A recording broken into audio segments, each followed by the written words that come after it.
महाराष्ट्रात गुटखाबंदी असली तरी ती केवळ नावालाच आहे. अशा वेळी अन्न आणि औषध प्रशासन नेमके काय काम करते हा एक संशोधनाचा विषय आहे.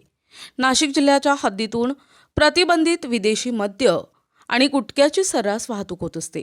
अशाच प्रकारे धुळ्याकडून नाशिककडे प्रतिबंधक गुटख्याने भरलेला ट्रक येत असल्याची माहिती अन्न आणि औषध प्रशासन विभागास मिळाली होती. त्यानुसार आडगाव नाक्याकडून विभागाचे पथक संशयित ट्रकचा पाठलाग करत होते.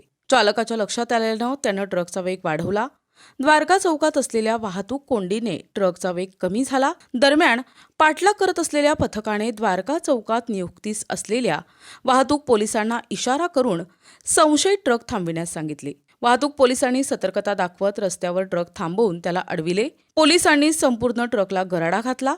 पथकही घटनास्थळी दाखल झाले. पोलीस आणि पथकातील अधिकारी कर्मचाऱ्यांनी ट्रक चालकाची चौकशी केली. चौकशी दरम्यान ट्रकमध्ये प्रतिबंधक गुटखा असल्याचं स्पष्ट झाले. भद्रकाली पोलिसांना माहिती देत त्यांच्या बंदोबस्तात ट्रक पोलीस ठाण्यात आणण्यात आला. ट्रकमधील एका खोक्याची तपासणी केली असता त्यात प्रतिबंधक गुटखा आढळून आला. रात्री उशिरापर्यंत संपूर्ण मालाची पोलीस ठाण्यात मोजणी करण्यात आली. ट्रकसह गुटखा असा सुमारे 72 लाखांचा ऐवज जप्त करण्यात आलाय. रात्री उशिरापर्यंत ट्रक चालक सुरेश रामचंद्र बैरागी याच्यासह ट्रक मालक, उत्पादक आणि अन्य एक अशा 4 संशयितांविरुद्ध भद्रकाली पोलीस ठाण्यात गुन्हा दाखल करण्यात आलाय.